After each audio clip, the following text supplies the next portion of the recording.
Hari kelahiran Nabi Muhammad SAW yang kita peringati pada tanggal 12 Rabiul Awal selalu dirayakan dengan penuh cinta oleh umat Islam di Nusantara. Peringatan ini tentu bukan hanya sekedar seremonial, tetapi juga ruang untuk mempererat silaturahmi, memperkuat iman, dan mengekspresikan kerinduan kepada baginda Rasulullah SAW.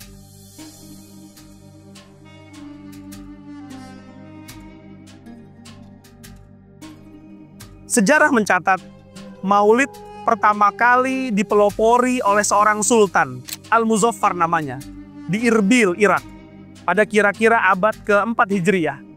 Ia menggelar perayaan besar Maulid Nabi. Ulama di sana hadir, para sufi berzikir, dan rakyat makan bersama. Dari sinilah kemudian tradisi Maulid Nabi menyebar ke seluruh dunia Islam. Para ulama pun memberi pandangan. Al-Imam Ibnu Hajar Asqalani misalkan, ulama besar abad ke-9 Hijriah. Beliau menulis dalam Ad-Durrar Al-Kaminah, pada dasarnya perayaan Maulid adalah bid'ah yang tidak diriwayatkan dari generasi awal umat Islam. Namun perayaan ini mengandung kebaikan dan keburukan.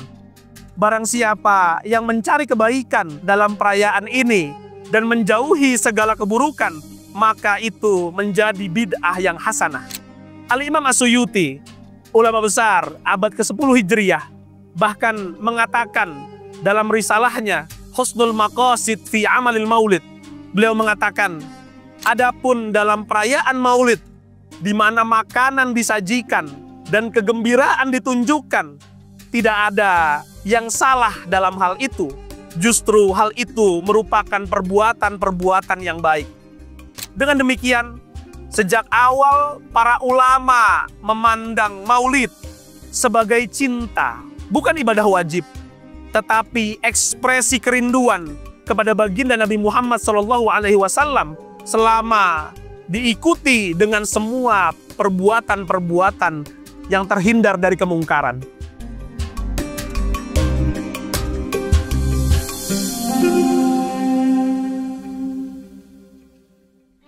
Di Nusantara, jejak Maulid mulai tampak pada abad kira-kira ke-13 hingga ke-16 Masehi, seiring tumbuhnya kerajaan-kerajaan Islam.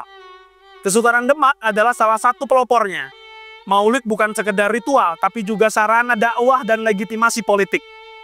Sejarawan Denis Lombard misalkan, ia mencatat perayaan Maulid di Istana Demak dan Cirebon berlangsung megah. Ada gamelan, wayang, hingga pesta rakyat.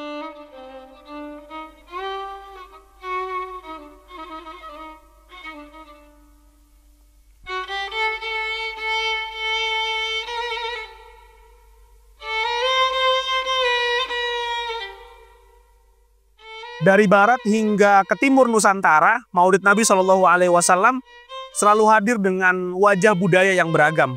Namun tentu dia hadir dengan denyut cinta yang sama. Di Aceh misalkan kita akan melihat masyarakat menggelar konduri Maulid, pesta rakyat penuh doa dan jamuan. Di Minangkabau ada tradisi barok yang mempertemukan warga dalam semangat berbagi makanan. Di pesisir Jakarta kita akan melihat gema Maulid di Kuitang yang begitu mengalir, menyatukan ribuan jamaah dalam lantunan sholawat dan Maulid Simtud Duror. Di tanah Jawa ada perayaan Maulid di mana kemudian dia berpadu dengan budaya. Contohnya sekaten dari Syahadatain dan grebek Maulid yang menampilkan gamelan, gunungan, dan doa rakyat. Di Madura berzanji bergema dari kampung ke kampung, sementara di Banjarmasin ada kitab Simtud Duror yang dilantunkan semalam suntuk. Coba kita berlayar ke timur, di Bugis dan Makassar. Mereka merayakan Maudu Lompoa, menghias laut dengan perahu-perahu penuh syukur.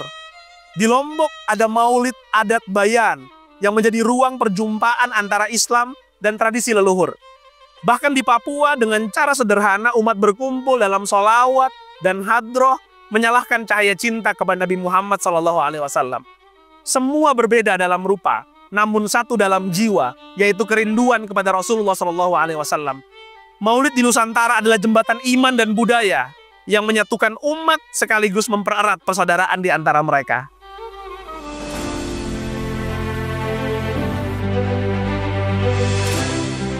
Bung Karno, proklamator bangsa ini pernah berkata, bangsa yang besar adalah bangsa yang tidak melupakan sejarahnya. Dan Maulid Nabi di Nusantara adalah sejarah itu sendiri. sejarah cinta yang diwariskan turun-temurun. Bagi Bung Karno, Islam bukan hanya agama, tetapi dia adalah tenaga penggerak revolusi. Maka Maulid dengan segala kemeriahannya adalah bukti bahwa iman dan kebudayaan bisa berjalan seiringan. Dari alunan gamelan sekaten di Jawa hingga perahu hias Maudolompoa di Makassar, semuanya adalah cara bangsa ini merayakan cinta kepada Nabi dengan jiwa yang merdeka. Merdeka untuk mencintai, merdeka untuk mengekspresikan iman mereka.